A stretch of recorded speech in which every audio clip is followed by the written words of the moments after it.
Welcome back, Flyers Nitty Gritty fans, to Getting Gritty with It with your host, Yariv, Wolok, my partner in crime, as always, Vasili, Gianarakos, my friend.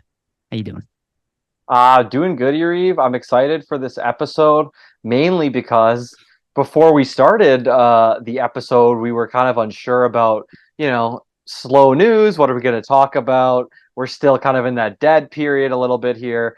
But breaking news for everybody, the Flyers reportedly, but I believe it's very, very close to official, have signed or re-signed RFA Morgan Frost to a contract. So we're going to fully dive into that and break that down for everybody. So I'm excited to break down the fresh breaking news here and kind of give everybody an idea of what we think about the contract. I like it. I like it. How you doing, brother? I'm doing good, man. I'm doing good. I'm excited. Yeah, it's it's funny because we were just talking about off camera. It's like, hey, we were talking about because it literally came in, 20 minutes before we started recording? Yeah, like maybe I think even we were less. set for 6:45. Yeah. And I saw it on my phone at 6:37, so Yeah. 8 minutes before. And Yeah. I'm Yeah. okay, Thank this is the God. time. It would have been bad if it was right afterwards, but so we're excited definitely to talk about that. So we got a laundry list of stuff to talk about today. Actually, we were kind of squeezing for topics, and we found out we actually have a good amount of topics. So we'll be talking about Frost. We'll talk about some front office changes that came in. We'll talk about Michael Del Zotto. We're going to talk about we're going to bring football in. I'm going to reference something from Hard Knocks, the Jets. It's an HBO show. If people are not aware what that is, we'll talk more about that. We're going to talk a little bit about Michkov. I'm sure everybody wants to talk about that situation. We're going to dig into that. And we'll talk a little bit about the Simmonds rumors. And then we'll talk about the rookie game that's very soon now, only about a week away as we talk. As you guys will watch this, it'll be about 7 days away or 8 days away. So, well, right now it's 8 days. Sorry, 7 days away by the time you guys are watching this. So, very excited about that. And yeah, let's get into it. So before we start, please, just a reminder to everybody who's listening, please like, subscribe, share, comment, downvote us if you want. I don't care. But all of the interactions that you guys have is a humongous help to us. If you can go to iTunes and Spotify to add a rating for us of any kind, that is awesome. Follow us on Spotify. All that stuff is a humongous help. And we've seen our numbers go up. And again, the season's right around the corner. So we're really pumped to see what we can start churning out during the season. So again, thank you all. And a quick shout out to our sponsor, Jim Steaks on 4th and South. Again, they are still not open. When they are open, we will announce it here. Keep them in your hearts and minds. Okay, let's get into it, dude. You referenced it in the beginning of the show. So as of right now, nothing official, but Elliot Friedman did report on Twitter that the Flyers are nearing a contract agreement with Morgan Frost. And we nailed it, guys. I don't think it was that hard to nail, but about 2 years, around $2 million a year, 2-ish. I think as report, I'll let you say that element, but we think we know the final number. We're not 100% sure, but we knew that it was going to come in this range. He got a very similar contract to the other kids. It's a fair contract. And I think if he would have gone any longer in a camp, that 2 years would have turned into 1 year. And I think that, again, the Flyers had all the leverage here. So he really can't do much outside of kind of wait as long as he can. And he does not want to go into a Tortorella camp, or he does not want to miss a Tortorella camp and then go into the season. You already talk about his relationship with Torts. It won't be any better if he's not there for camp. So I think he kind of knew that. I would imagine he was probably being lowballed, but he ended up getting the number that I think is fair for him, and I'm sure he wants more, but he is betting on himself. It's a 2-year deal, and it does open him up to, that potential UFA year upcoming, and then he can, the Flyers will have time to kind of extend him if he works out here. I think if he would have got a 1-year deal, he might have been traded, to be honest with you, if they couldn't come to a more beneficial agreement for both sides. Vasili, what do you think? And maybe fill us in on what you told me about right before we start recording.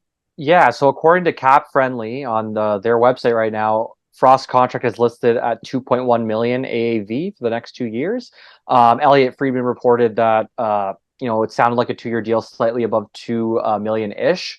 So with that, it makes sense, right? If it's about 2.1 million, that would be right above the threshold that he reported. So I think for both parties, it's an interesting deal, right? Because obviously Frost showed a different side to his game in the final 46 games of the season, right? So in total, he put up 46 points in 81 games. And, in the first 27 games, he only had 6 points.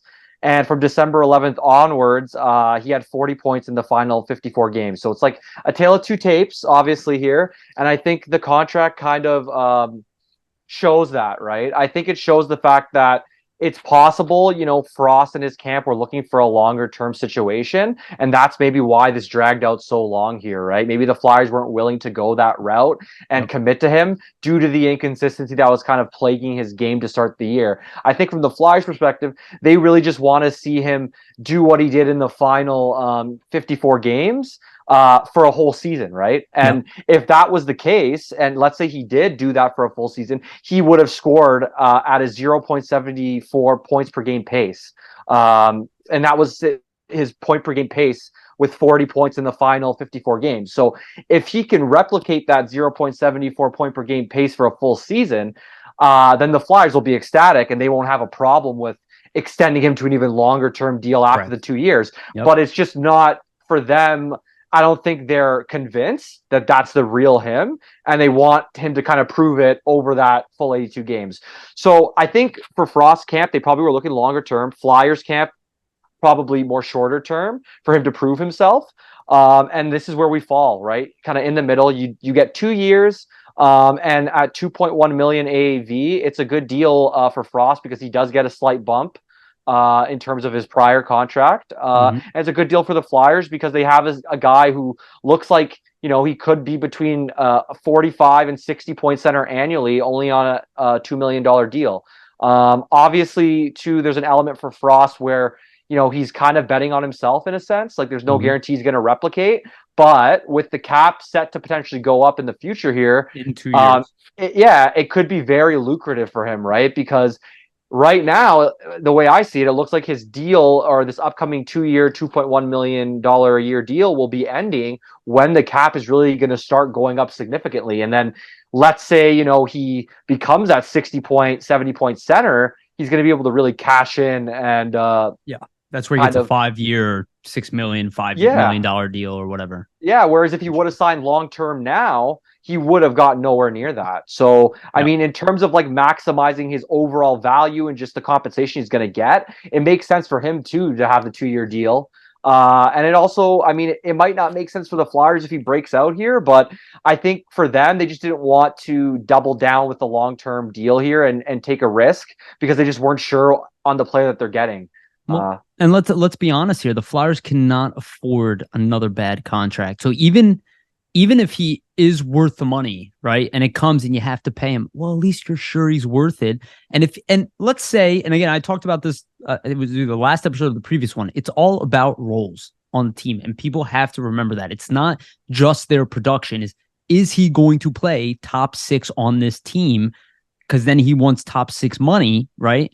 So you have to make sure that he is a top 6 guy on your team. If he's a third line guy on your team, I don't know where the team is with him, but you have to have the option to move guys too. And that includes with all of them. I mean, I think the likelihood of Noah Cates not being better than he was last year, or at least as good, is very slim. But in any case, that something happens to him, also a movable contract. Same with Cam York. Like, this team is approaching this smarter. And to be honest with you, look, it's hard, right? Because for us, we want the player to get paid. Nobody wants players to not get paid. Hockey players already get paid significantly less than the other large sports, but the Flyers are not in that position. And, if we're thinking about it from a GM standpoint, it's a great deal for the Flyers, in my opinion. Like you said, if he hits 60 points and you're paying him $2 million a year, you look like a freaking genius, Yeah. Even in the short term. You got to think about it. It goes up. 100%. And productive. Sorry. Yeah, 100%. And you got to think about, like, he put up 46 points last season in 82 games. A majority of those, 40 of those 46 points came in 54 games. So it shows that he has the ability to put up a considerable amount of points, in a limit or like constricted schedule there, right? Because that was all in those final 54 games. And also too, I think that, it was really his first full NHL season. Like, he had stints in the past, so this is really his first full year, kind of getting accustomed to that workload and schedule of an 82 game season. So there's chance to improve for sure. And the fact that he got 46 points, I mean, for me, it kind of lays out that I think that he will be able to improve upon those 46 and probably get into that like 50, 60 range potentially, because like typically you will see a player at his age, around 24 years old, start to improve and shift into the prime years of their career. And he's kind of at that point now, right? Where he's established himself last year. Okay, I know I'm an NHL player. Now let me work on, what I did last season and bring it to another level as I like approach the next contract after these 2 years with the Flyers here, right? Yeah, totally, man. And I'm excited about it. I'm excited that this contract is finally, the dispute is finally coming to an end. We don't have to worry about that. The only two players remaining who need to be signed who are truly important in this team are Michkov and Gauthier. Yep. And that feels pretty good. And Gauthier, I think, will be signed by the end of the year. And Michkov, obviously, we know the situation with him. We'll talk about that later. But, there's no way the Flyers aren't going to give that kid a contract. So, yeah, 100%. Yeah. So at this point, it's like I feel pretty good about the contract situation. And I think this is the first offseason, Vasili, correct me if I'm wrong, where we have gone through it and there's not a single bad signing on this team. I would have to agree. Like, if you look at just all the moves that were made this past offseason, there's no egregious, deal or even the Hathaway deal. Yeah, any certain cap hit that you're looking at and saying, well, they really overpaid there. So I think if you kind of assess the overall offseason, because this is basically the last piece of business that Briere had to attend to, it's a successful one from the Flyers' perspective, right? Because what were they missing, and what did they add? And you have to look at it this way: they needed high-end talent. You add Matvei Michkov through the draft, and you add another defenseman that looks like he could be a top 4 option for you in Oliver Bonk. So those are some boxes checked off right there. You don't see the team, splurge on free agents or overpay anybody, as you previously said there, Yariv. And you see them even rid of some guys that, may have not been great for the culture of the locker room in Kevin Hayes and potentially Ivan Provorov. So if you look at all of it, I think from where the Flyers are and the fact that they're a team that's looking to rebuild and kind of reestablish their culture and the roster and how they want to play as a team, I think this is a perfect offseason to kind of start that and point that methodology and just viewpoint in the right direction. And I think it's something that Briere and his staff can really build upon, right? 100%. And as of right now, let me just double check this. There is only one player on this team that makes above $7 million a year, and it's Sean Couturier. Which, I mean, I would say that's fair. He deserves to be making that. I would argue if he wasn't injured, he's worth probably closer to 9-10, which is what everybody thought he was going to get when he was potentially going to be a UFA. And that contract, people can shit on Fletcher, but that was a good contract. Outside, nobody knew this was coming. You know what I mean? He did not have a laundry list of injuries prior to that. Like, he wasn't a player that was falling apart when we signed him. Just bad luck, right? But that contract isn't bad, right? Even if he's not the same player, it's even then it's still not that bad, because if he is 60% of the player he was and he can play defense at a high level, that is a contract you're okay overpaying, right? Where the difference is with Kevin Hayes, when he's just scoring and not playing D, it doesn't help our team. It hurts our team. The just scoring does not work in the NHL. It just doesn't. It doesn't. We can say whatever we want. We can shit on coaches. We can say all that. But the reality is defense wins you championships, and team defense. And I think about that, dude. I think about that. And I think I brought this up last time. Like, you start compiling these centers of Frost, Cates, Couturier, Paling, Lawton, maybe. Like, these guys can all play D. This team, while it won't be the highest scoring team in the league, the offense specifically, we know the defense is flawed, but the offense specifically can potentially be really tough to play against, tougher than people imagine. Again, health really matters here, but assuming they are healthy, I think the Morgan Frost signing only adds to that. And I think the strength that this team has, and we said it over and over again, is assets.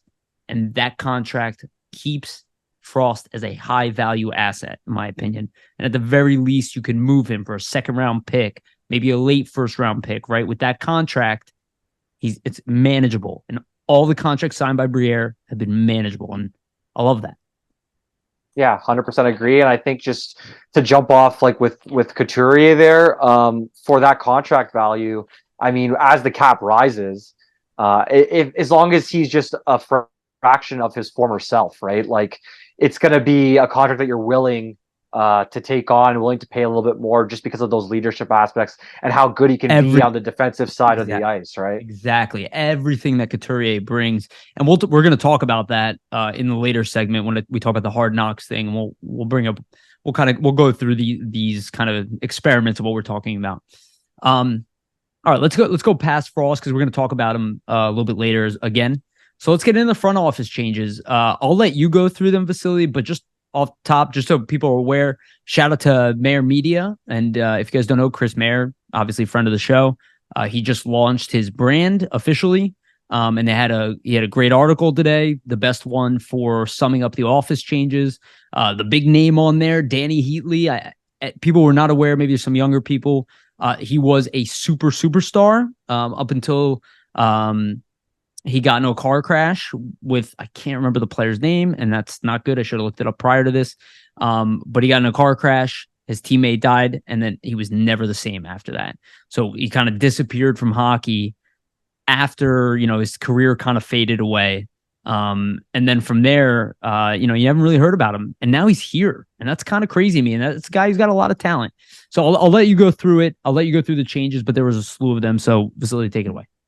Yeah, just to jump off here, Dan Snyder was who Heatley was in the car accident with. Thank you. So Thank you. Rest in peace to him. Obviously, a terrible situation. Yeah. So just to go over essentially the changes in the front office. Once again, another shout out to Mayor Media. They did an amazing job reporting on this. So to start off, Bobby Clark, Paul Holmgren, Bill Barber are all still senior advisors. Just for everybody that wanted them removed, the organization respects their opinions in those roles, and I believe they will continue to keep them there in that same manner. Can I add something? I want to add something. Sorry. Again, I'll say it over and over again. Anybody who thinks that these guys who gave their life to this team, that had success here, deserve to be run out from the organization, grow up. That's all I'll say. Go ahead. Yeah, perfect way to sum it up. I agree there. So Bob Murray, the former GM of the Anaheim Ducks, was also hired as a senior advisor. There, has been some controversy surrounding him. He resigned as the executive VP and GM of the Ducks back in 2021 of November, following an investigation by the NHL surrounding his professional conduct. So that's interesting. Keith Jones was the person who hired Murray for that position.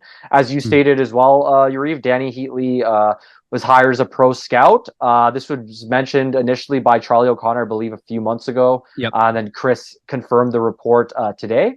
And that's great for Danny Heatley. I mean, amazing player, amazing shot. Obviously, the famous 50 and 07 and the monikers that came with that and all the Twitter stuff. Yeah, so interesting to see him in that role, and interesting to see what he kind of adds to the pro scouting staff there. Find us another one of you. Yeah, exactly. I mean, hey, you know what? If you know what it takes to score at the NHL level, sometimes you can see that in other players and identify that in their game. So I'm sure that's a reason the Flyers brought him on there, right, in that position. But some other news here in terms of the front office. So Greg Chase, who worked with Flyers GM Danny Briere in Maine with the Maine Mariners of the East HL, has been hired as a pro scout along with Heatley. So that's interesting. There's some connection there, obviously, with Briere. He probably likes, Chase's viewpoint. It's good that he brings him in. Daniel Tremblay was formerly a scout with the Gatineau Olympics in the QMJHL. He was also brought in as a scout. Mike Eastwood was a former NHLer for 13 seasons. He played 738 games. He's replaced Dave Brown as a director of pro scouting. Brown's still with the Flyers. I'm sorry to cut you off. I just want to clarify for those who are listening, because we didn't really say this. Pro scouting means they're scouting the NHL. Yes. And the AHL. That means they're not adding to Amateur scouting is like their staff that they're using yes, for all the other amateur leagues such as right, the OHL, layers below. QMJHL, all They're that type of looking stuff. at the league itself. So just to clarify that. Sorry, go ahead. Yeah, no worries. So Mike Eastwood's replaced Dave Brown as director of pro scouting. Brown's Mhm. still with the Flyers pro scouting staff, just in a lesser role. That's probably just comes with time and things like that. Obviously, Brown's been with the team in that role for a long time, so maybe just taking a bit of a step back. And then John Maybe Chapman. not by choice. Yeah, who knows, right? That's Yeah, some inner workings maybe we might not be aware of. But yeah. John Chapman, who was an amateur scout and pro scout for the Flyers from 1995 to 2023, has retired.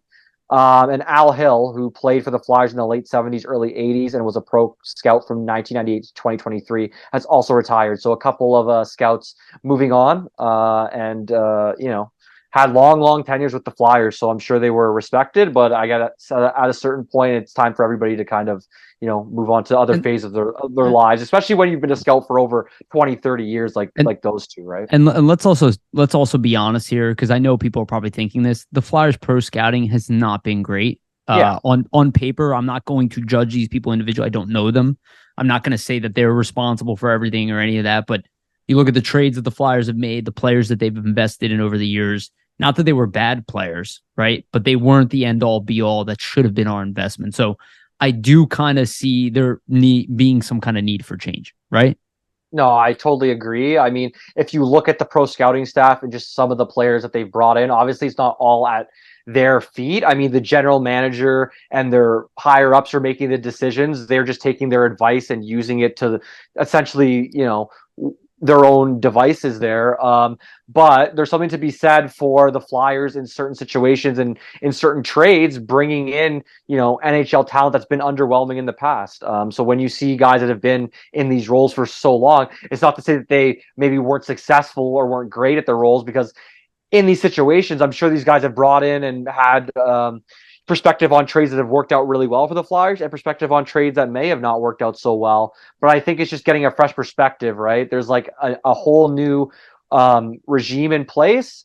Sometimes they want to add, individuals that they might prefer, that they're Trust. more familiar with, or yeah, exactly, people that they trust. So it could just be a symptom of that as well. They're still making some of their changes. They're still figuring out how they want the lay of the land to kind of be front office wise. So I think that's definitely a part of it too. He did a lot this offseason. Yeah, he did, in terms of just obviously moves with the team, but also front office stuff, right? Like there was a whole list of other front office moves that took place earlier in the year, and that was more on the amateur scouting side. So, I mean, there's been just a ton of changes within the organization, but I think it's ultimately for the better, right? Like if you look at the Flyers and just everything and how things were respectively configured, at least management wise for them, you could say things potentially may have been stagnant, right? Like every organization needs a refresh. You need to update. You need to bring in new voices and new people that have different ideas. So I think it's a good thing for the Flyers, and it's a good thing to get these new people in these roles and see what they can contribute to the management, right? Yeah, absolutely. And again, this is why I made that comment about like the Bobby Clark thing. These are the changes that you guys were looking for, not to kick out the guys who their names hung up in the rafter and be like, get out of here.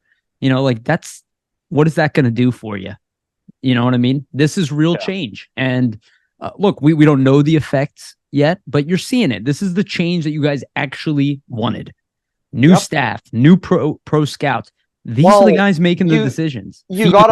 Yeah, I agree, Yariv, because these types of positions, right? Like they're having more of a say in the day to day and what's happening in decision making. Like those senior advisors that we're talking about, Bobby Clark, Paul Holmgren, Bill Barber, Dean Lombardi. Those guys, sure, like maybe a GM or maybe people in the organization are seeking out their advice for certain things on certain days about, certain facets, but they're not as nearly involved in the day-to-day whatsoever as compared to, the people in these other roles. So, you're changing and effectively making switches in roles where, okay, these people are in the conversation on a daily basis. And it makes sense to kind of, like I said, right, freshen things up a bit, get new perspectives, new voices, new ideas. So I like it. I like it. I like it. I love it. And again, I say grow up. I'm not trying to be condescending, but the amount of young people, and again, if you're older than me, it is what it is. The amount of young people that I hear about kicking out these guys that you obviously did not see in their job. I'll make that clear. And if you did, you weren't paying attention. People who want to, kind of rewrite history and create Bobby Clark's a problem. Look, I'm sure they're all flawed individuals. Don't get me wrong. I'm sure that they made mistakes. I'm sure they pissed people off. But being an organization that kicks people out in an advisory role when they retire, like, what are you doing? And this is normal process. Bring in people, and I like it. He clearly, and as you stated there, Vasili, he went to people he's worked with. He went to people he's already done this a few times this offseason, and that's what I like, and that's what I think a lot of people don't understand about bringing in talent. And I made this post a while ago where I was talking about how internal hiring is considerably cheaper and more successful for companies. And yes, this isn't just internal hiring, but you can almost count that because he knows these guys. And that's the idea here. You're already validated. He already met them out of context. It's not just in an interview that you won them over, right? Like the interview and all that's great, right? But like catching people not at their best in those tough moments, making those tough decisions, having those tough conversations already with them in other contexts, he knows what he's getting himself into. And again, I think the icing on the cake there is just bringing a guy who used to be a superstar for the Flyers, or I'm sorry, in the NHL to the Flyers. And I think guys who have that mindset, again, we already brought in Patrick Sharp. If anybody forgot, listen to these names: Patrick Sharp, Danny Heatley, Jones. It's a culture thing too, right? Because I mean, as former players, and I'm sure, especially for Sharp and Heatley, like to be that good consistently for those many years, there has to be a fire and a competitiveness. And just bringing these guys in with those attitudes, right? It rubs off. It kind of extends around. It's from the top down, as we said before on this show. Like those guys like Sharp, who's an advisor, and Heatley, who's a scout. I mean, Heatley might not be exactly working with younger players, more Sharp, but players I think he will work with who? Owen Tippett. Potentially, yeah. But players can sense that enthusiasm, right? Like when you're working with a guy who used to play in the league, he's excited, he has a fire, he wants to win too. Like you can feel that as a player and feel that, hey, you know what? Like this guy's trying to help me. He cares about what I'm doing on the ice. So I want to kind of ascribe to what he's telling me and take kind of his advice and apply it to my game if possible. So I think overall, like I really like the changes Briere's made. Obviously, we have to see, and judge it after a more extended period of time. All these changes were just made this past offseason. You can't really judge them, I don't think, until really a year has gone by. So I think really after this season and next offseason, we can kind of look back and say, so have these changes that Briere made, has these adjustments that he's made to the front office, has the team benefited, have players benefited, has even the AHL and the player development benefited. So these are all things that we're going to have to see how it unfolds down the line. But so far, so good. Yeah, absolutely. So the reason I brought up the Tippett thing is, here, let me share my screen here real quick. And we were talking about, because you made a great point about their history. And if you guys look at my screen here, we're on Elite Prospects. This is Danny Heatley's. Look at the highlights. I have never even seen that many championships throughout somebody's career. He literally won world championships, NCAA championships, the amount of accolades that this guy had. Maurice Richard.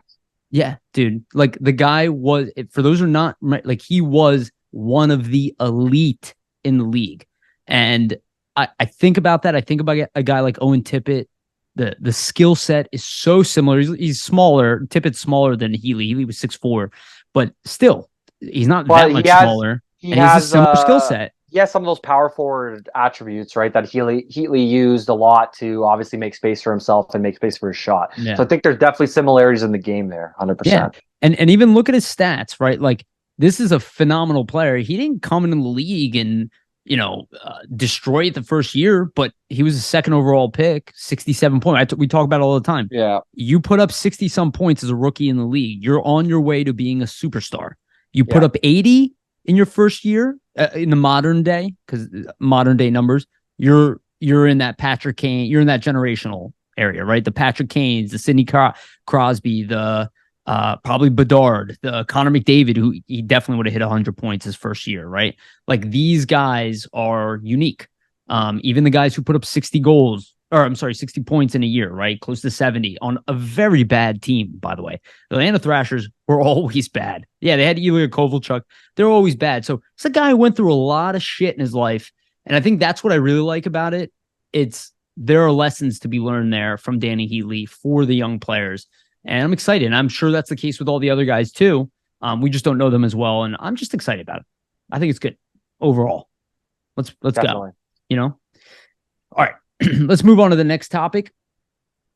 This one's kind of a one-off here, but figured to bring it up because he's a former Flyer. Surprisingly, Michael Del Zotto has announced his retirement.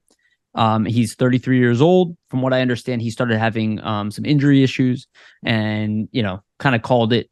33 is pretty young, but as his career has kind of been going, kind of makes sense. He probably doesn't want to play in the minors. His game has definitely dropped off. And this is a guy who kind of falls in that D'Angelo, very similar to D'Angelo, right? Kind of a haunted past a little bit, lots of offensive skill, never really fit in fully anywhere, also came from New York, right? So when I first saw it, I literally thought D'Angelo, which was like so weird. I saw the tweet. I'm like, D'Angelo's retiring. And I'm like, wait, no, that's Del Zotto. And the Dal and the D. Yeah. You know what I mean? The DE and the DEL. It's hard to distinguish there.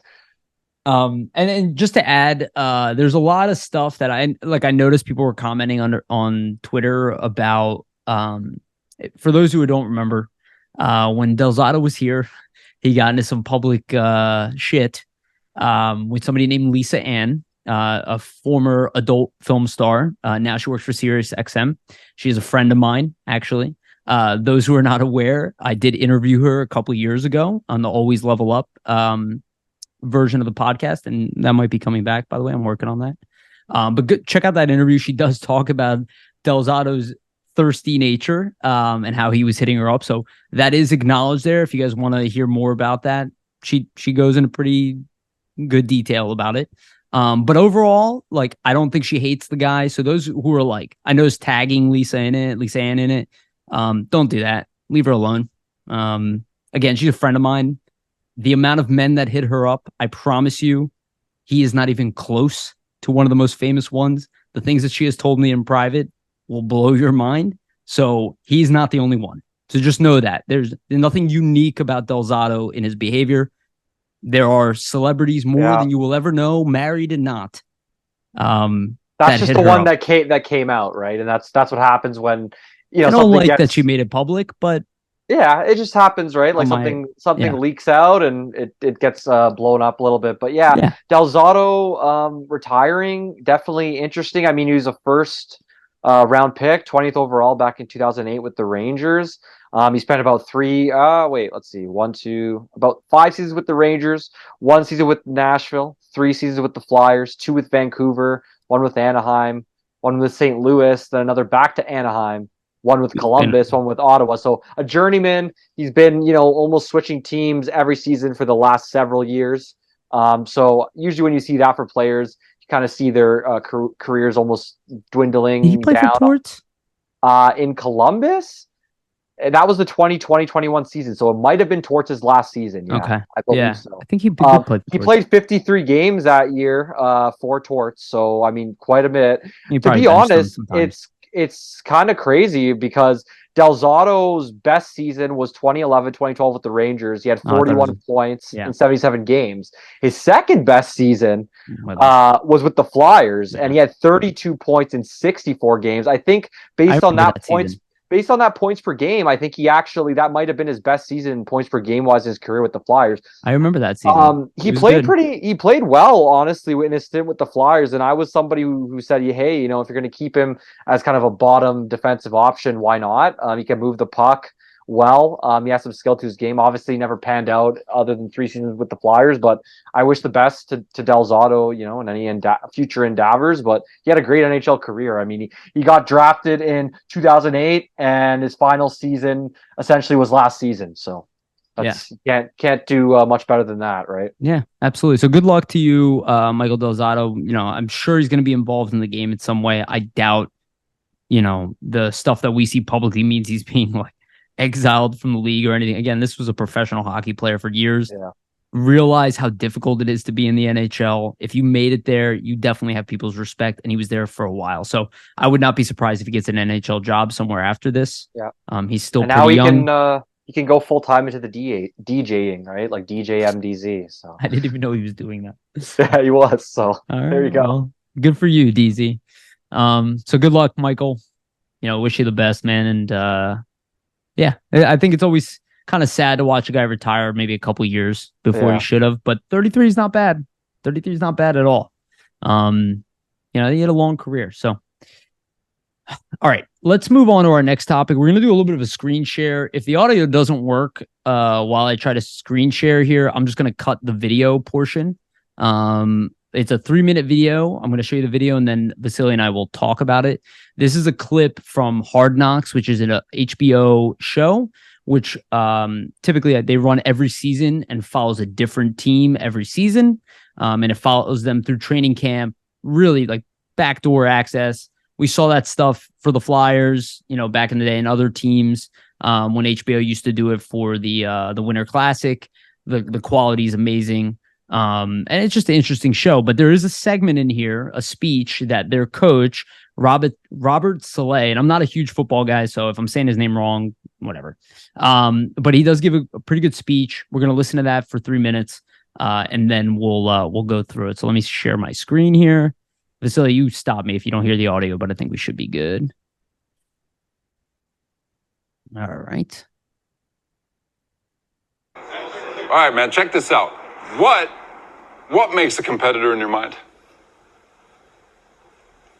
Aaron, even after 20 years, you can learn something on this one. It's a good one, dog. Check this out, man. All right, 4 levels of competitors. All right, there are 4 of them. All right, these 4 levels represent a mindset that we all have complete control over.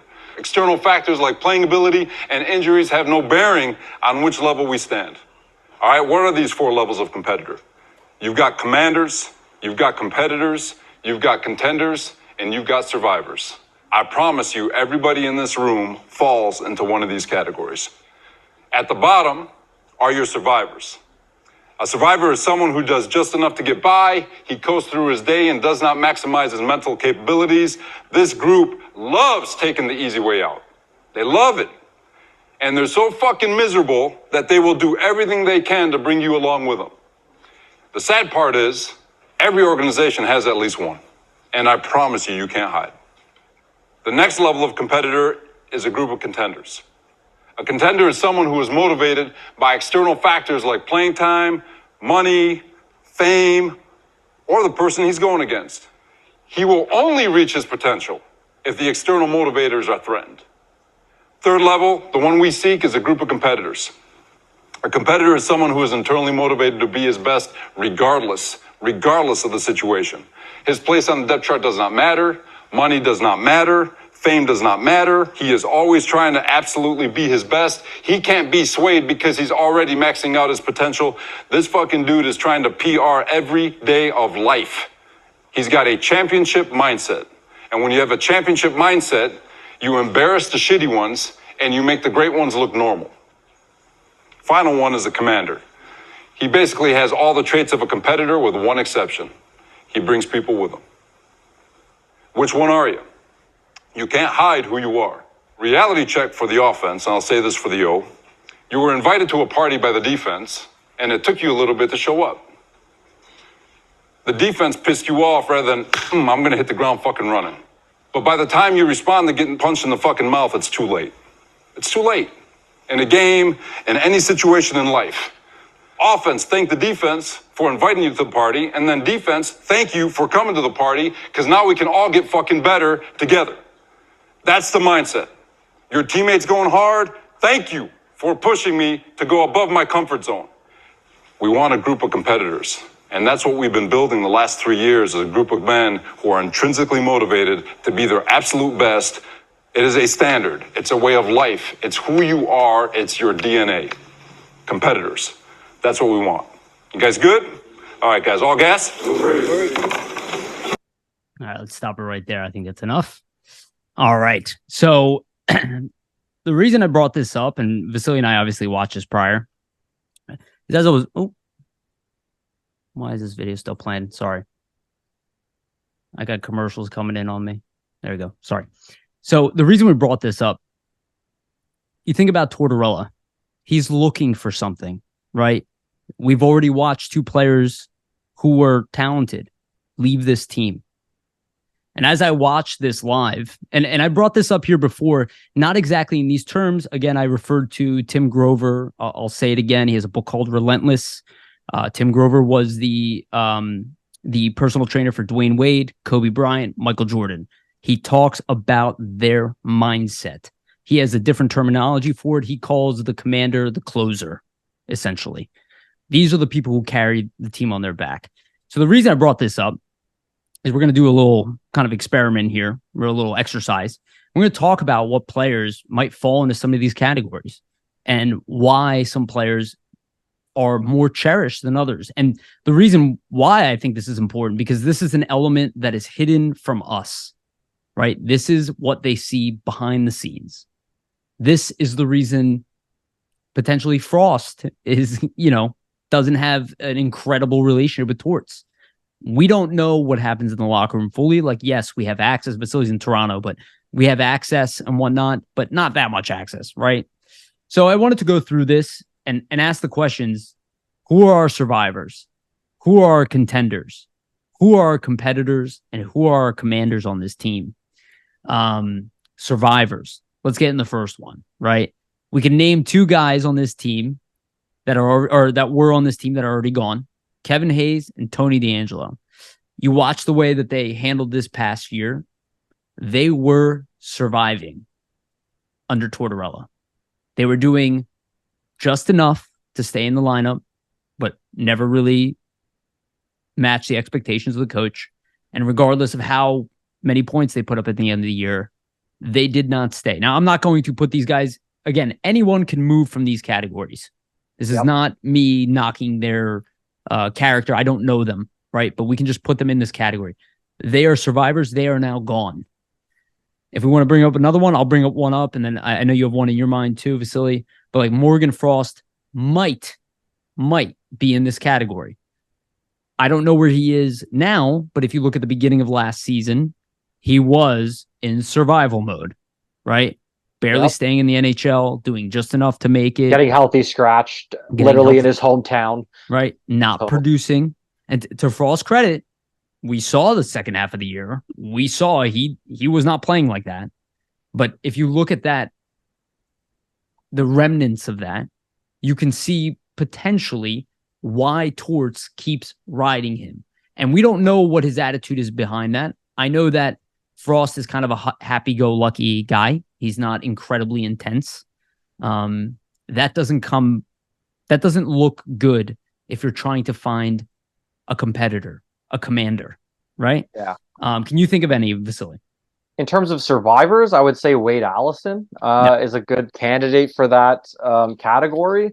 Reason being just his last season and kind of what transpired between him and the coach. I think the coach liked some of his game, liked some of his tenacity, but he was obviously challenging him to stay healthy and to stay consistent. And those are two things that, he struggled with, right? He wasn't always the most consistent. There were some games where he looked like a bona fide, power forward who could be a contributor and make an impact, quite frequently. And then there were some nights where he wasn't much of a factor at all. And you kind of wonder why, what changes between the game-to-game basis. And then obviously the injury troubles too. I think Torts is a guy that is looking for, availability from his players. He wants to make sure he can rely on you. So if he, wants to use you and likes you, the fact that you're consistently injured, as Allison was, I think that, puts him into that category as well. Another one that it may be, on the edge, but I think Sanheim too. You could place into that category. Good one. Yeah. And the reason is obviously there were some stretches where he played well, but everyone can agree the majority of confidence problem. Yeah. The majority of last season was not his best. It was a very big down year for him in terms of the season prior, whereas one of his best seasons. I think he won the Barry Ashby that year as well. So for him to just not be very consistent, and essentially enter this new lucrative contract. I think it's what, 6.25 million for 8 years, and really not play to the level of a top 3, even top 4 defenseman. I think that puts him essentially into survival mode with Tortorella. Like, you saw the coach scratch him.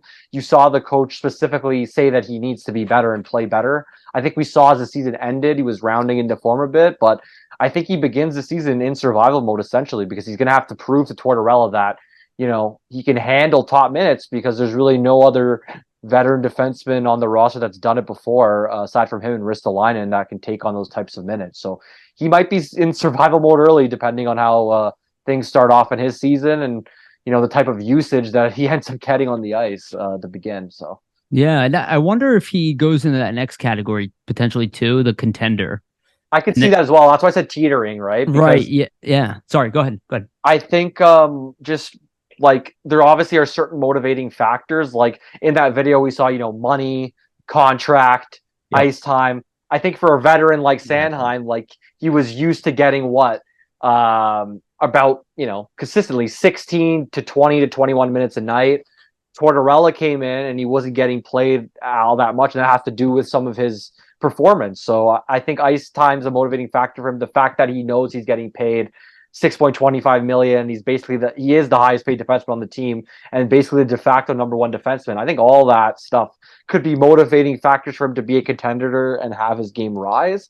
It also could drag him down too. So we'll see. Right? No, I think, and that's what I was thinking in my head. I was like, he's definitely somewhere in between those two. And again, this is very vague because we don't know them individually, so we're just guessing. But just going off that pattern, right? Like, I don't know if he's motivated by pure money. You know, it's hard because like hockey players are kind of weird, but the fans get to Sanheim, the crowd, the reaction to him.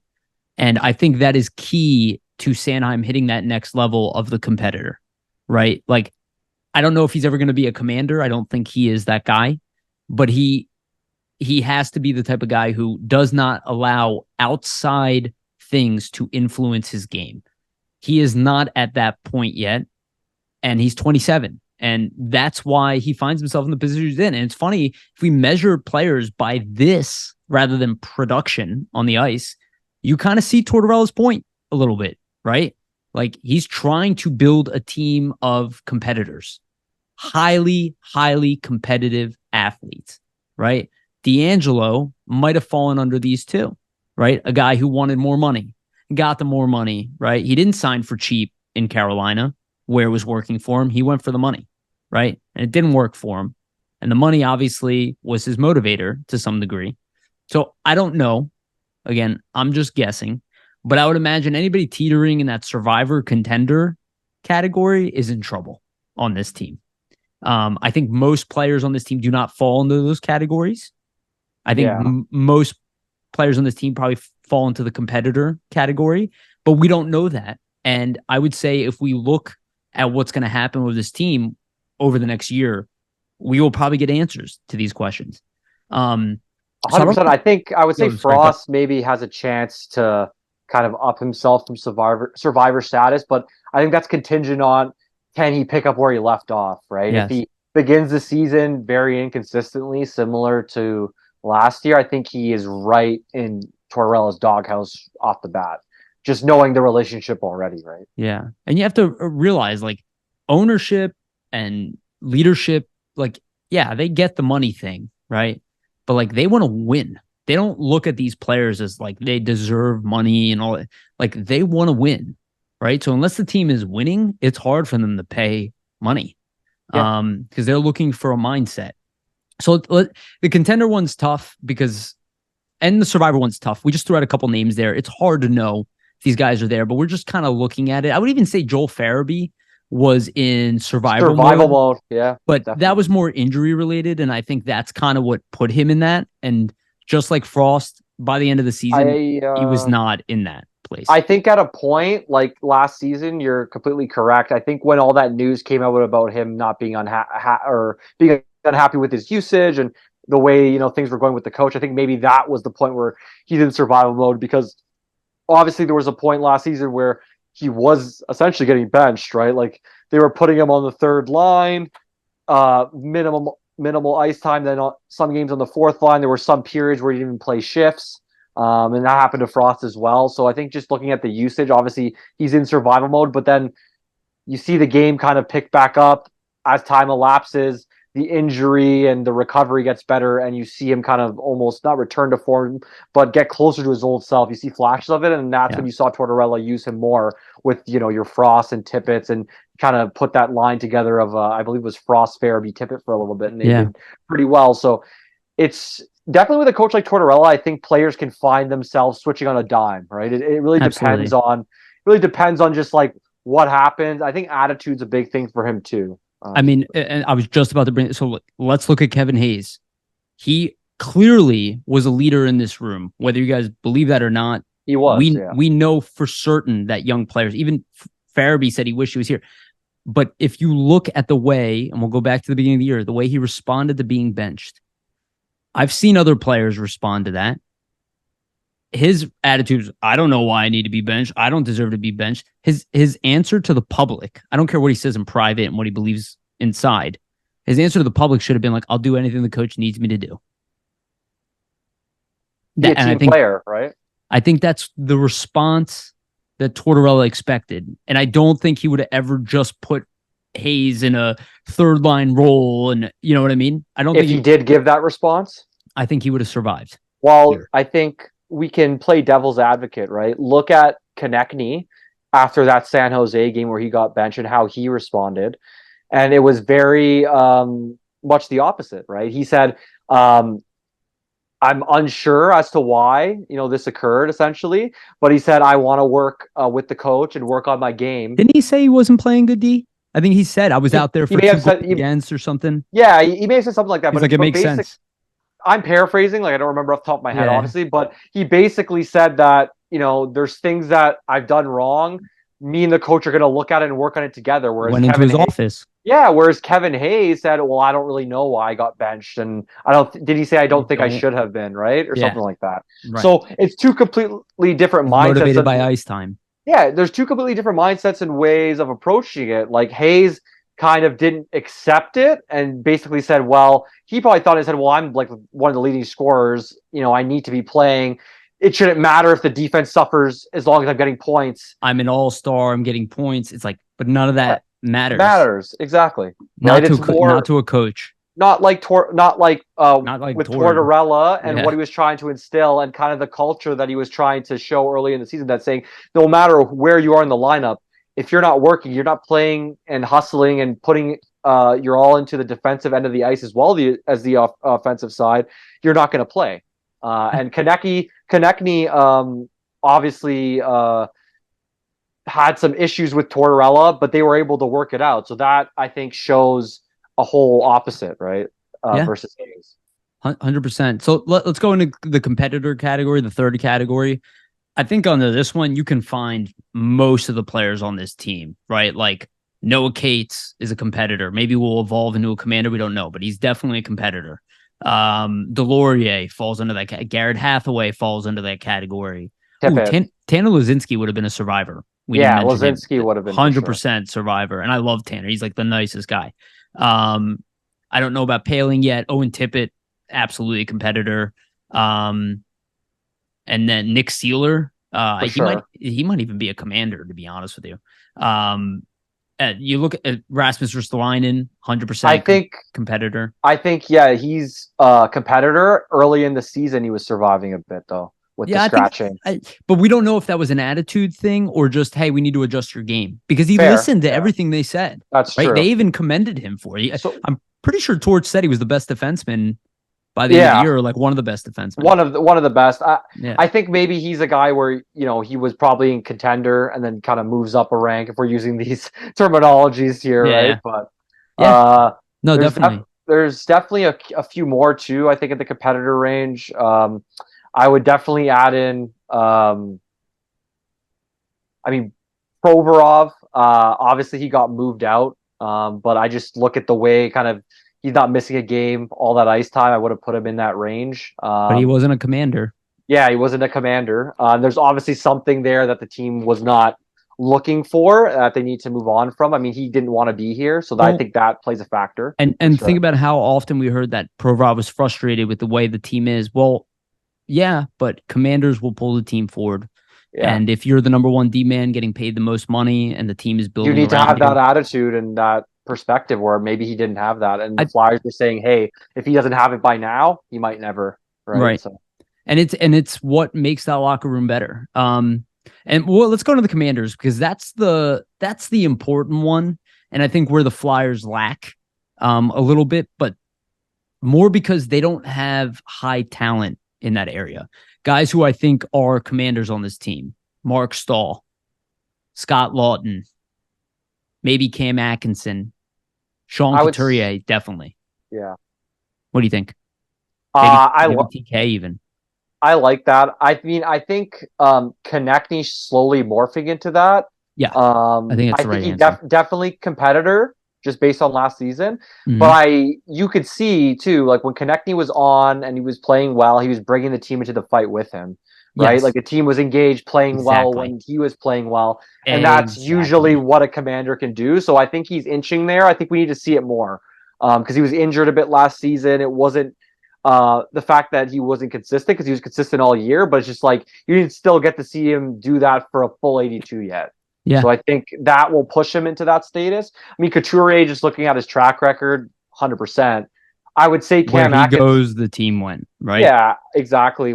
Like we said it on this show so many times. When Couturier is out of the lineup, I believe that like 2021 season they were like 1-8 or something, and then with him they were like 13-13. So it just shows the magnitude of the difference, right? And then Atkinson, I 100% agree.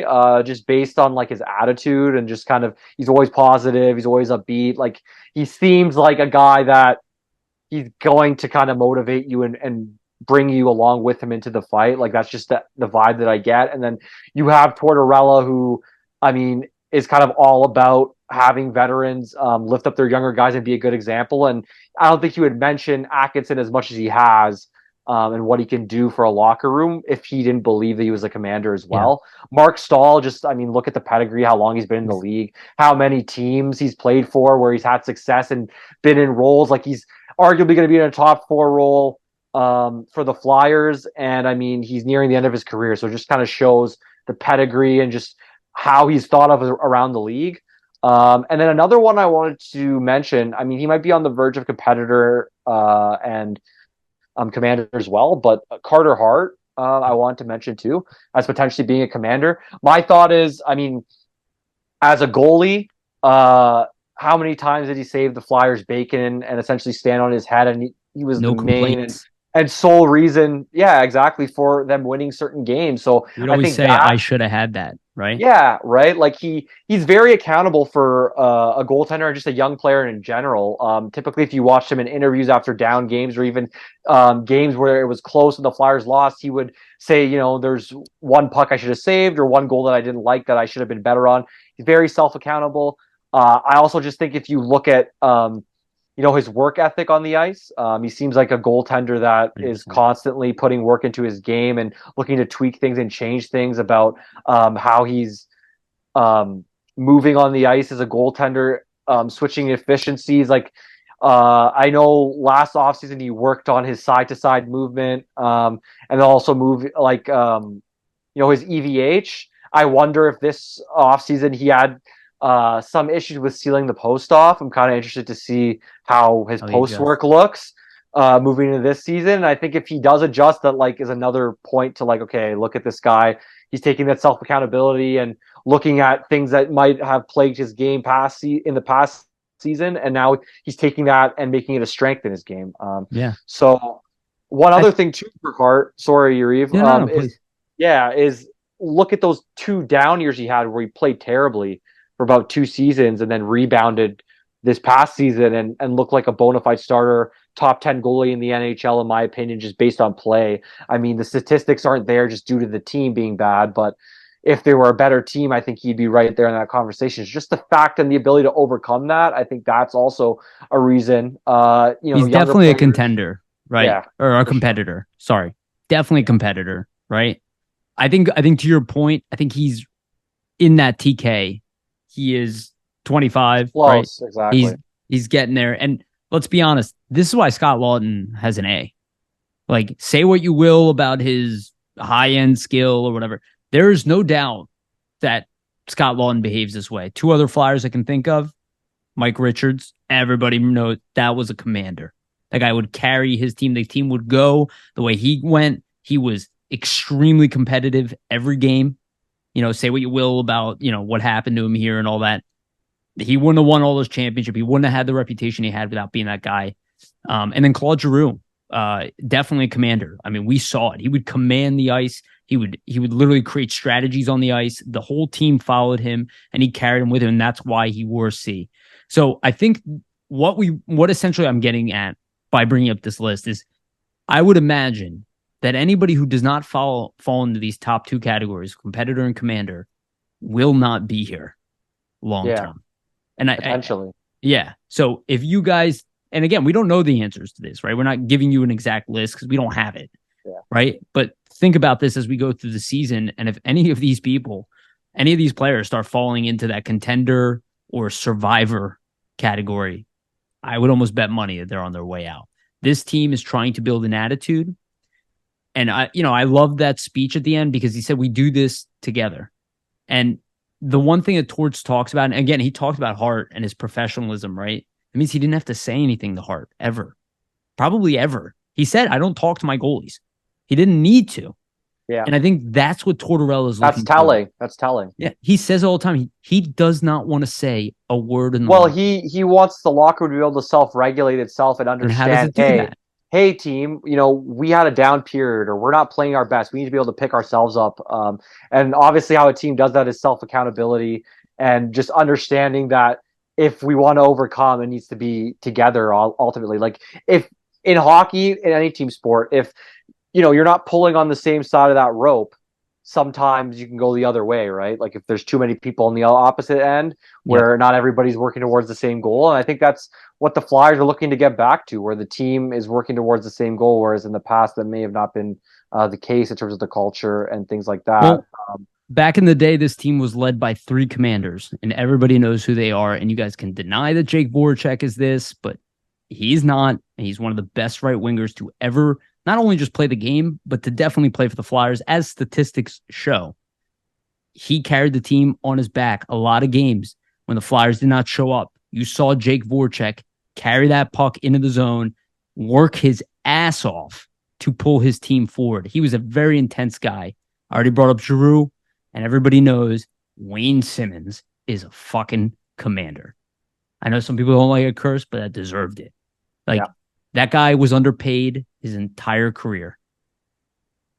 No, 100%. I agree with the Simmonds stuff. I mean, if you look at just how he was on the ice in terms of leading by example, he was always, forechecking in the dirty areas every game.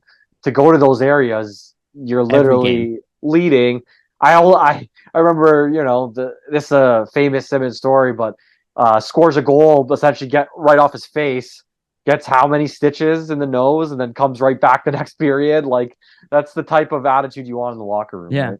And look, this is kind of like in hockey, everybody tries to make themselves out as the competitor or the commander. But through trial, tribulations, you will find the truth. No, 100%. And there's one thing, too, I actually want to mention about Morgan Frost signing before we move on here. Sure. So it's a bit of the contract breakdown, so it'll affect him down the line here. So in 2023-24, so this upcoming season, he actually has a $1.45 million base salary and a $350,000 signing bonus. Okay. In 2024-25, his base salary is $2.4 million, so it's up considerably. With no bonus, though. With no bonus. So that he wanted the money up front. He wanted cash up front. He wanted some signing bonus, obviously. So that brings him to is a lot of money for a young guy. That brings him 2.1 million AAV overall. But due to his the final year there being a $2.4 million base, that means his qualifying offer after 2 seasons is set at $2.5 million. So that's the minimum they'll have to sign him at for his next deal is $2.4 million, which isn't bad at all. Yeah.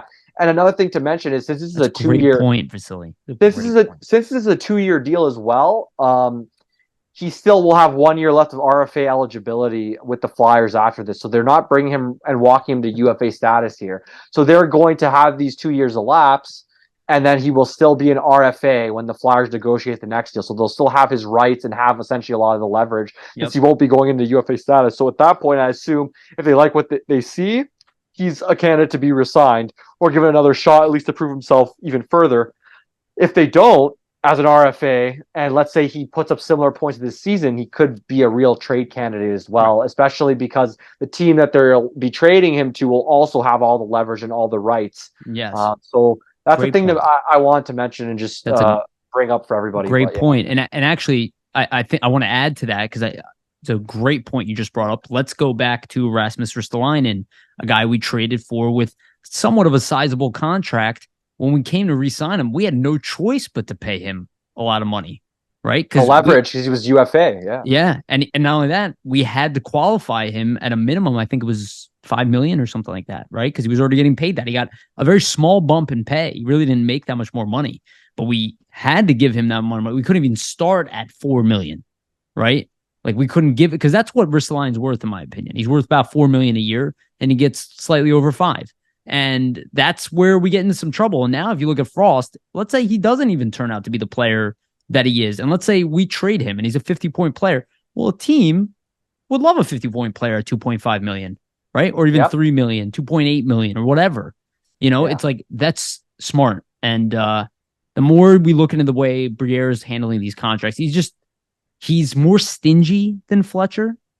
And the thing I think about is the Carolina Hurricanes, and it has paid off for them to be stingy. Their cap situation's good. It just doesn't seem right now that the Flyers are overpaying on every deal, whereas when Fletcher was the GM, I'm over exaggerating. Like there were some deals that were decent, like the Couture deal, for example. They did not overpay. That was a good signing. Yeah. Even I would argue, like relative to where the cap's going, Nick Sealer. Relative to where the cap's going, though, like the Sanheim deal, if he actually is like a number 3 defenseman, that's what you would typically pay a number 3 type defenseman. Like on the open market, he would have got money. So it's not bad. But then there's some other signings where you're just like, I'm just not sure what's happening. And like Ristolainen in hindsight isn't the worst, but we hated it when it first got signed, just knowing that you probably could have traded him at the deadline and got a first round pick. That was more direction, yeah. Yeah, like we didn't really like the D'Angelo for $5 million a year. Like you're kind of looking at that and being like, okay. But at least it was 2 years, right? That's what we were thinking in our head. Yeah, like adding up to that. So that trade worked out for the Flyers in the end, right? Getting that Rizzo trade, moving on from Kasha, getting the 5th in the Rizzo. And then just even overpaying in trades in general. Like, for example, in that D'Angelo trade, like I think there's just a sense that, okay, the Flyers aren't going to overpay as much. We're not suckers anymore. Sorry. Whereas under Fletcher, that's what they were doing. But no, literally, to your point, that's a great way to sum it up, essentially. Yeah, no, I think that you brought up excellent points there. I think it's huge. And again, if they are being stingy and they're going, you need to meet this competitor commander metric that we have. Otherwise, you ain't getting big money. That makes sense to me because you're trying to build a winner, right? It's not just about talent. As much as we want it to be, it's not. And I don't care what people say to me online or on Twitter. I don't care if you played in the NHL and are telling me otherwise. I've been watching this game so long. I know what happens. The most talented teams win the Stanley Cup, but not just because of talent. Right, there are a few teams that are. There's lots of factors. There's a lot of factors, right? And how does John Tortorella take a team of? It was a pretty good team. It wasn't a bad team, right? But how does he take the Columbus Blue Jackets, a team that was competitive and good, to beat a generational team in the Tampa Bay Lightning, is sweep them in 4? That is a mindset. Yeah, and it's what we're talking about. Yeah, Boone Jenner on his team, who I believe he made captain. Yeah. Who he relates to Scott Laughton. I believe that they're best friends. They're very good friends, yes. Yeah. You look at that, like Boone Jenner is most likely a guy who, the fans would not look at as like, oh, that's the guy you give the C. But there is an element, I do think Torts has a point, that you need to either make everybody a competitor, force them into that category, or at least find them. Yeah. Right. And I think that's why Garrett Hathaway got the Well, contract he got. I think you just need those players that are going to be able to bring a locker room together and get guys on the same page. And if you don't have those commanding type attitudes, it's just going to be difficult from a coach's perspective, because there's always going to be that dynamic between authority and what's below them. So it's hard for a coach, right? You need a bridge to gap between the coach's message and the players, and usually the commanders are the bridge for the coach, right? Yeah. Where they're on the same page. So, and one of the best versions we've ever seen of that in Philly is Keith Primo with Ken Hitchcock as his coach, and Hitch is a tough dude to play for, like worse than Tortorella. Most people do not know this, but Hitch is very stingy, very argumentative, extremely combative. Like most people don't know that about him. You know, like he's a stingy dude. Keith Primo commanded that locker room. And as soon as he was out, the locker room fell apart. We can think about another one, Chris Pronger. Obviously a commander. I mean, more a commander than probably any player I've ever seen in a Flyers uniform. 100%. Yeah. And you see the impact that their attitude has, not just their game. And another guy, Matt Niskanen. Quiet commander, but clearly a commander. Timonen, obviously, too. Timonen, yeah, absolutely. That's a great one. And I put like Coburn in the competitor category, right? Always competitive every game. There are lots of guys that meet these categories, but if you find yourself in the bottom ones, like you heard the coach say, it will be obvious, you will not be able to escape, and you will probably be gone. And we see that all the time. So we did talk about Wayne Simmonds. I'm going to move this category up real quick just because it already relates. We talked about Wayne Simmonds. There are rumors going around that Wayne Simmonds is he's obviously a free agent, bringing him back. I saw somebody post on Twitter, the only way he comes back is to retire. I don't even think that's going to happen. It could, just because we all love Wayne Simmonds. I would not expect Wayne Simmonds here. I would not expect him to get even a PTO just because of the position that the team is in. I think there's a good chance he might get a PTO for somebody, but it'll probably be a competitor that's looking to add a guy who can be a 13th forward, an extra guy. Be that tough guy, basically, at this point. Right, exactly. He can play that Ryan Reeves role. He's tough as nails. You know what I mean? Well, yeah. I think that's kind of what Simmonds' role has evolved into, just to end his career here. We don't need that here, I mean, with the scoring prowess before, it was a really attractive player for any team in the league, because you had a guy that consistently is going to get you 20 plus, and he's going to be tough at his nails and could beat the crap out of anybody else on the ice. So, as a team, what's the negatives? Plus great attitude, great leader, somebody that can bring guys together and make them want to kind of go balls to the wall. So all those aspects, is what made Simmonds such a great player for majority of his career. Obviously, as we saw him kind of move from the Predators to the Devils, to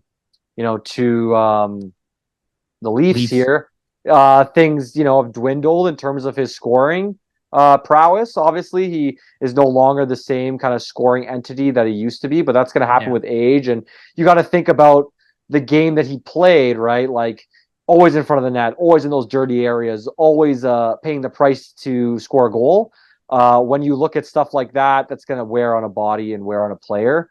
So it's not a surprise to me that kind of you've seen him break down a bit over the last couple seasons. But I mean, he is 35 years old. He's had a very lengthy career, right? Like, he got drafted back in 2007. So almost 15 years in the NHL. I do expect him to get a PTO somewhere. But just for the Flyers, it doesn't really make a lot of sense. And the reason being, you have Nick Deslauriers, you have Garnet Hathaway already. Those two are kind of what Simmonds would be bringing and you. And we still have Wade Allison. And Allison as well, who can go. I think, you know what, though? If the Flyers didn't have Deslauriers, hypothetically, it's possible. I could see it. I could see it. Yeah.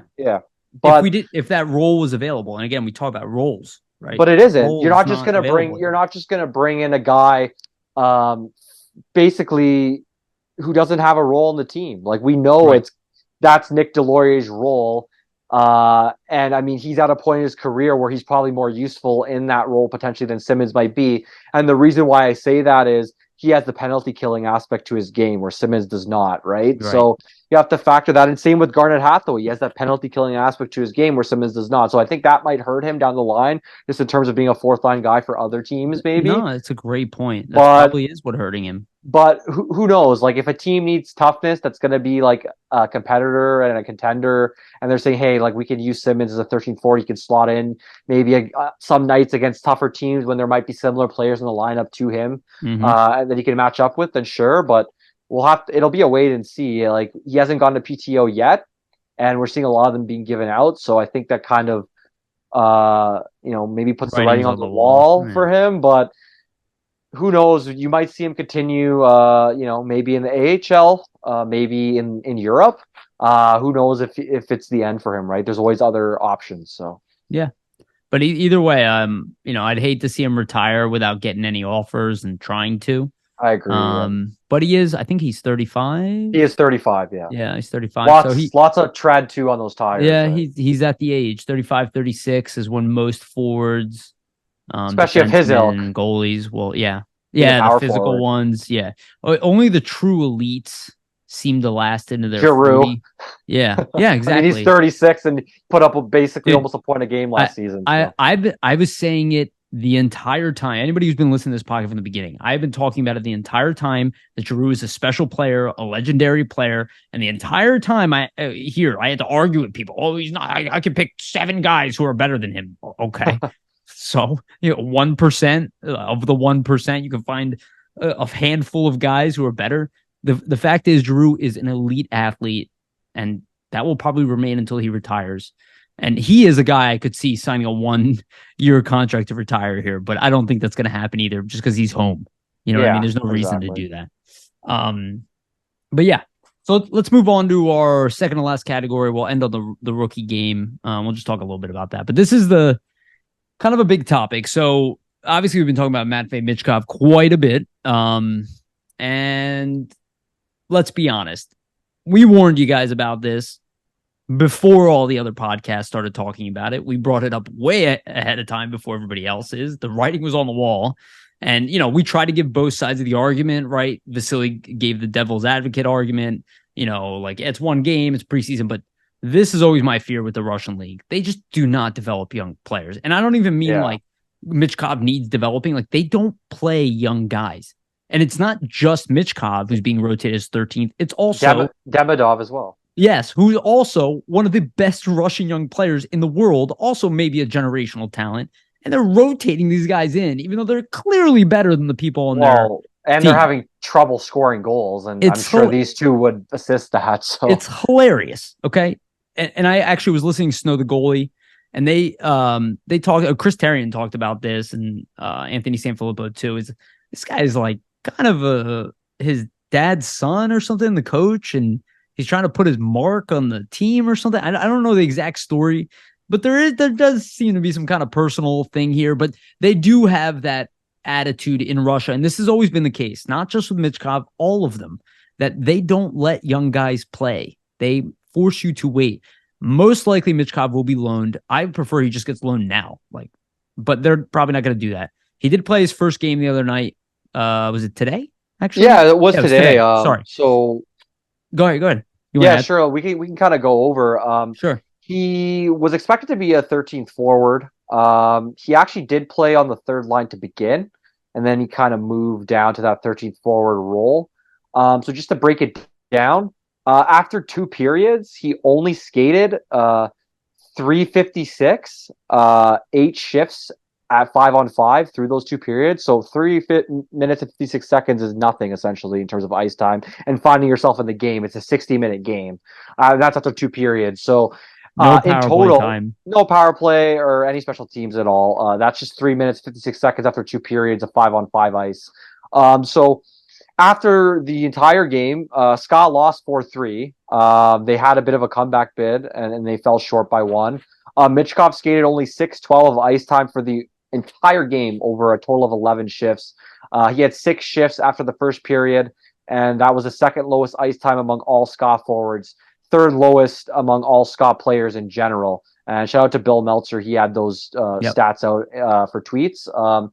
Unfortunately, I would have loved to catch the game. I was working. It was on about 12 o'clock in the afternoon. Whenever the KHL, I think, and Michkov play on the weekends, I'll definitely try to watch so we can kind of break down more of his games and what's going on with him on the podcast here.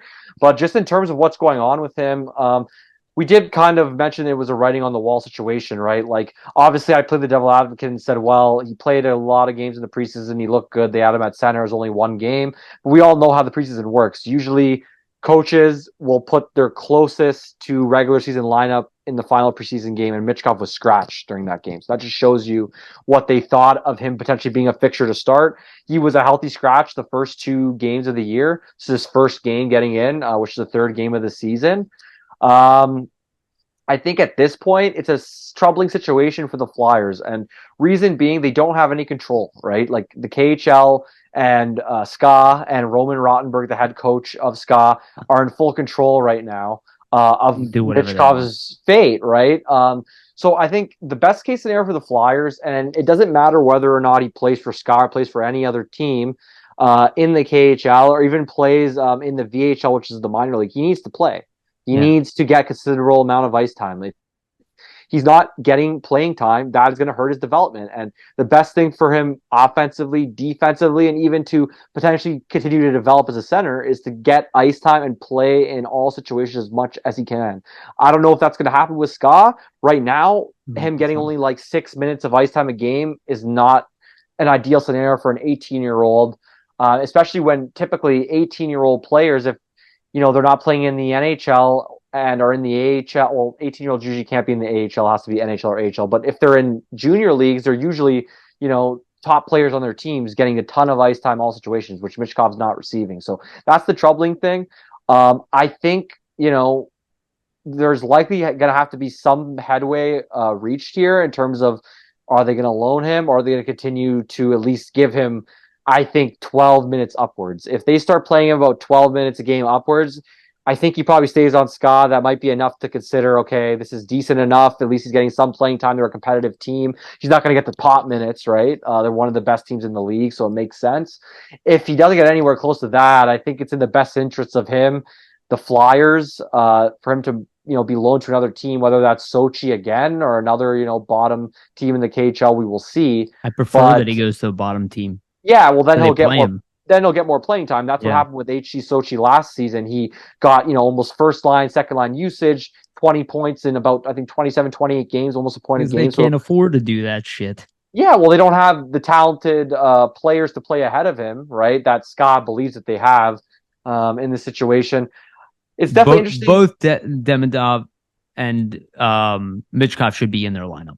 Yeah, I agree. I think Rottenberg essentially mentioned that they're both going to rotate in and out as 13th forward for the remainder of the season. We'll see what happens. I think we may see some rumblings out of the KHL with Michkov's agent maybe petitioning for him to get loaned to another team if, let's say, the decrease in ice time continues or this type of usage continues. I will say he did play. I'm sorry to cut you off, but I did. You did point out he played the second lowest. So there was another forward in that top 13 that played less than him. That was in the 12th spot. So maybe that's a sign that they're going to inch his way up the lineup. I would hope. But from everything I've seen in the Russian leagues, in the past, this is a lot more common than people realize. Yeah. It's extremely common. It's a lot of times why you don't hear about Russian stars. It is the second best league in the world. I don't care who tells you otherwise. Look at the goalies in the NHL.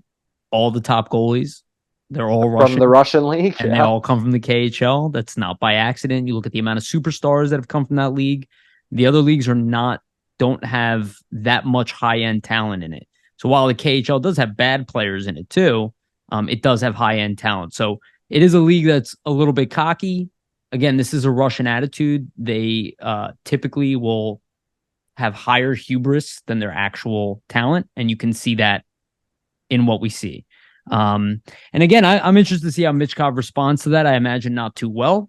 But if he does respond to it well, maybe they'll move him up the lineup. But I really think he's getting loaned. Him and I think, the writing's on the wall. They should loan them together to some team.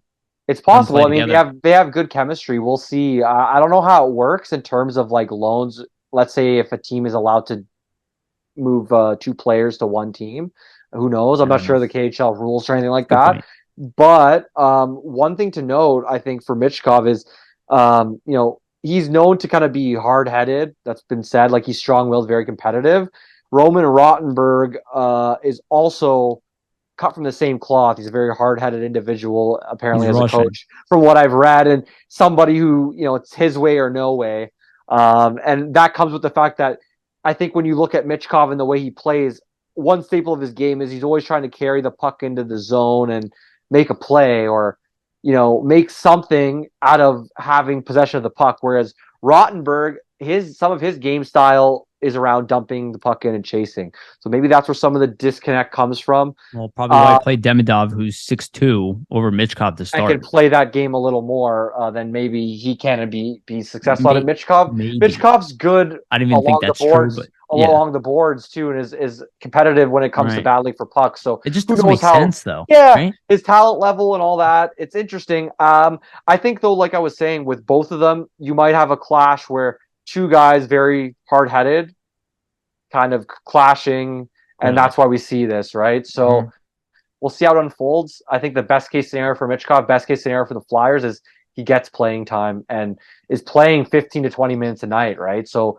we have to hope that's something that either, progresses and something he can inch into with Ska, which I think is a very slim chance that happening, or he's going to get loaned and get that time elsewhere. So. Yeah. And let's hope he does get loaned, because I think we'd all like to watch him play. Nobody wants to see. I'm sure there are people calling him a bust already. I haven't seen it, but this has nothing to do with skill. No, sorry. We see this shit all the time. We saw how well he played in the preseason when he actually got playing time, and he was essentially a point a game player. Yeah, playing out of position. He's not like he played center before ever. So yeah.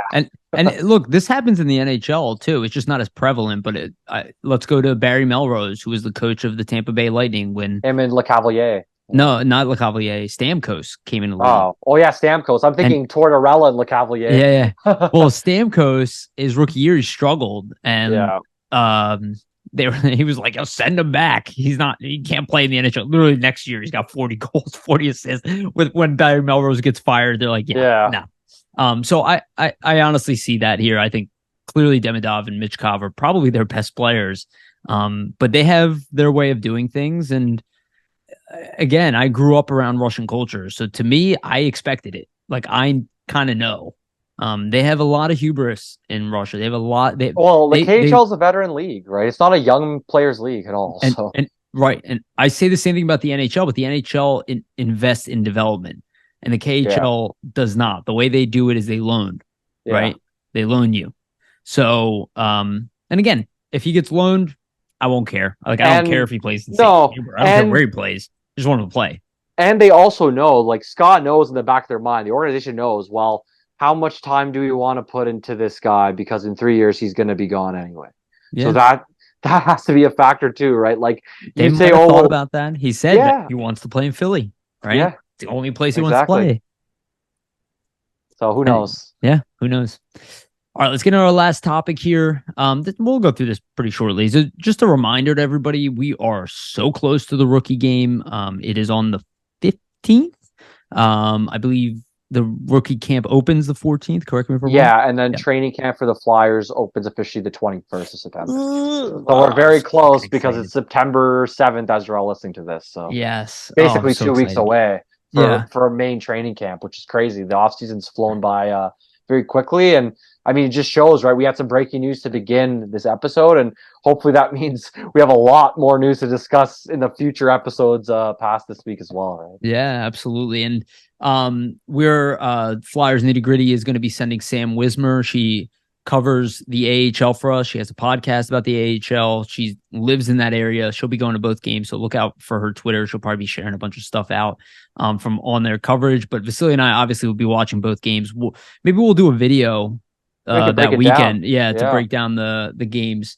I believe the first game is going to be, I was talking to Chris about this, I believe first game is going to be streamed on Friday, and second game will be televised, if I understand that correctly. So you will be able to watch the game online, and you'll be able to watch the game on TV, which is awesome because, quite frankly, I mean, you're going to see a taste of a lot of guys that have a chance to make the Flyers. or will play a large role for the Phantoms.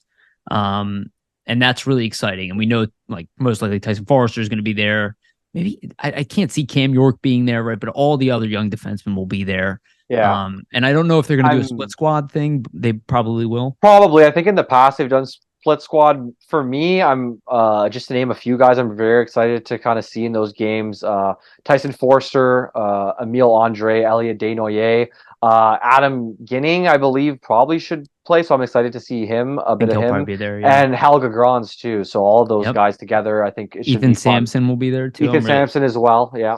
A lot of those D-men we need to get a good look at. And we're excited about Ethan as well. And we were talking about him, right? Like the same things that Helga Grans brings, Ethan Sampson brings. So, we shouldn't be ignoring guys just because they're 6th-round picks or whatever. Just allow players to develop. And see where they land. And this rookie game will be the first time where we see them against other competition of pro caliber. Yeah, not internal competition like in the development camp. So that's it's a better measuring stick, right? Like obviously development camp is good. You want to see a guy play well amongst his peers, but it really, shows or tells a lot about a player when we see their performances against obviously other teams and in real game situations. So I think, it'll be an interesting couple games to keep an eye out for, just to kind of gauge where some of these young guys are at. Yeah. And one thing I look for in these rookie games a lot, typically these games are a mess as far as systems, position play, like in comparison to the NHL or the AHL where the team develops into a more responsive, cohesive unit. Expect the game to be messy. Expect some bad plays, some bad passes. Yeah. They really haven't had time. They're not building that type of lineup, right? So expect a crazy game, but let's hope some guys stick out. I personally expect Emile Andre to stick out. Of him and Forster, I think, and Bobby Brink as well. Yeah, Bobby and Desnoyers will probably stick out. Guys who are really on that border that we know, and maybe if we were even worse, might be playing. Yeah, guys who've had already some considerable like pro experience, right? Yeah. Like Andre's played in the SHL, Pat's an AHL stint, Forster played, a full season in the AHL, same Brink as well with some AHL, NHL experience. I'm excited for Brink, dude. Like I think he's underrated in a sense in terms of the prospect pool right now. We do this all the time, and it's not like individually. I'm not saying like, oh, people are stupid for that. We do it. We do the same thing. These guys get injured.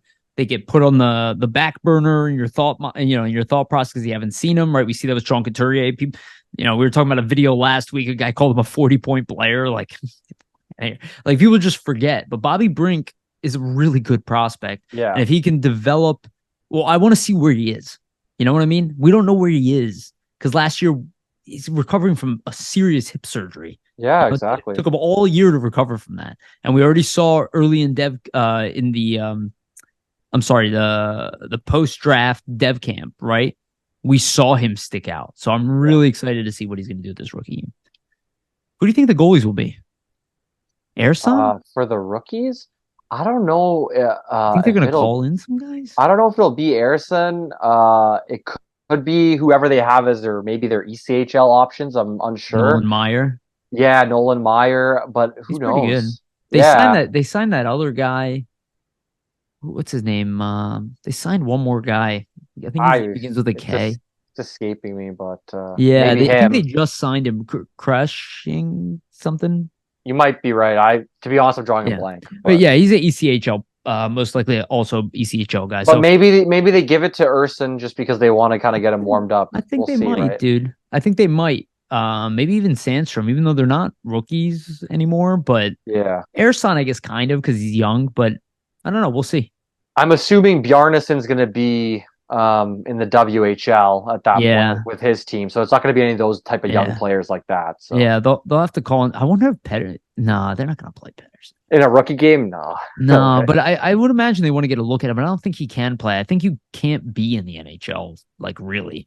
Yeah, that game. Like I don't think they're going to be an extended. Yeah, I don't think they're going to be in like an extended period where you played. Yeah. So we'll definitely see. I'm excited. I'm sure we're probably going to hear the lineup. My guess is probably on the 14th. We'll probably hear what the two lineups will be on the 15th and the 16th. Yeah. All right, that's it for us. How many minutes do you think we went? It's at least an hour and a half. Well, obviously, 90 we do that minutes every time.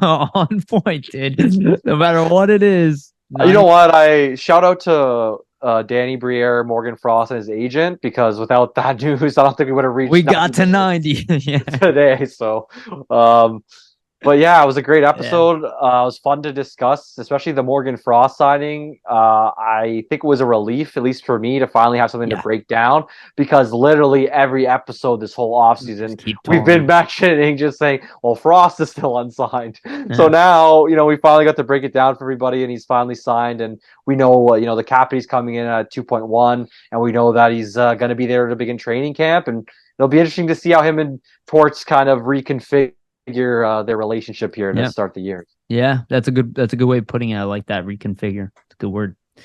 All right, anything you want to let people know about? Anything for Daily Face Off, or anything you want to tell people about? Yeah, so I'm having articles come out in terms of just news stories NHL wide for Daily Face Off throughout the week and just the days here. So keep an eye out. Usually post them on my Twitter.